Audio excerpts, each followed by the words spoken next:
Bonjour à tous et bienvenue dans cette vidéo. Donc aujourd'hui nous allons voir comment faire une installation de WordPress depuis le cPanel. Donc moi j'avais déjà un hébergement, un abonnement internet. Donc je vous avais dit que si vous voulez prendre l'abonnement eFastNet, vous allez venir sur Premium Hosting afin de choisir votre forfait. Maintenant, le choix du forfait, si il s'agit d'un site vitrine et que vous pensiez que vous ne compterez pas, vous n'aurez pas besoin de beaucoup d'espace de stockage, vous pouvez prendre la version starter qui va vous coûter 29,99 $ plus le prix du nom de domaine que vous devez acheter. Donc voilà. Maintenant, si vous avez besoin de un peu plus d'espace de stockage, vous allez prendre ce forfait là, donc vous aurez besoin d'un gros budget.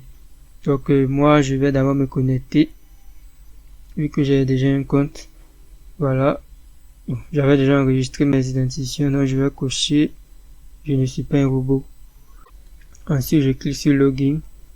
Voilà. Donc moi j'ai plusieurs noms de domaine. J'avais déjà demandé un nom de domaine gratuit à mon hébergeur.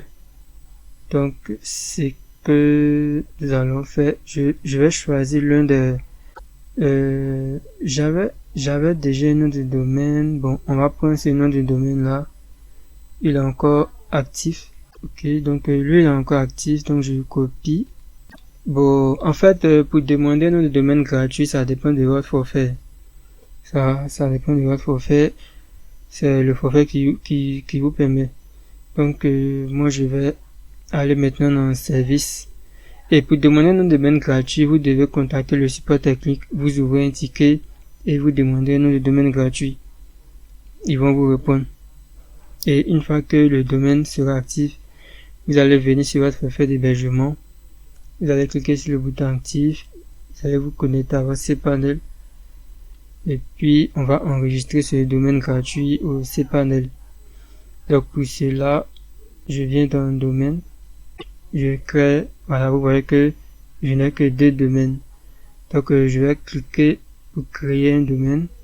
Ok, donc je vais décocher pour ne pas partager le document roots. Je clique sur enregistrer.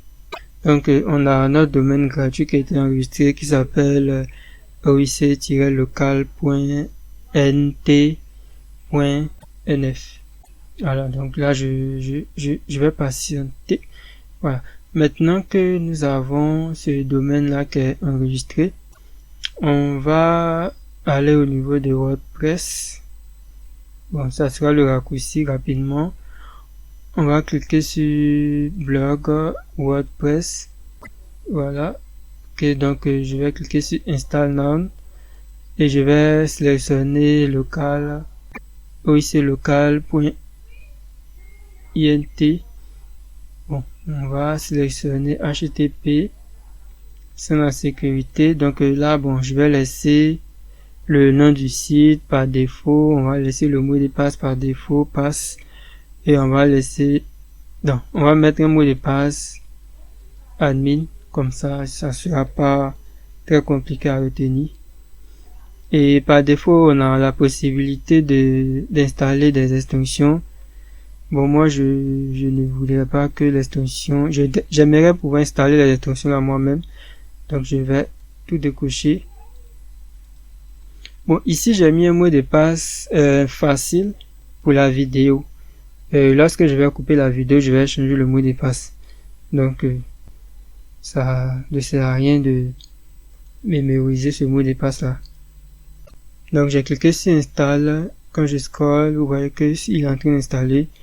Voilà, en mesure de patienter 3 à 4 minutes.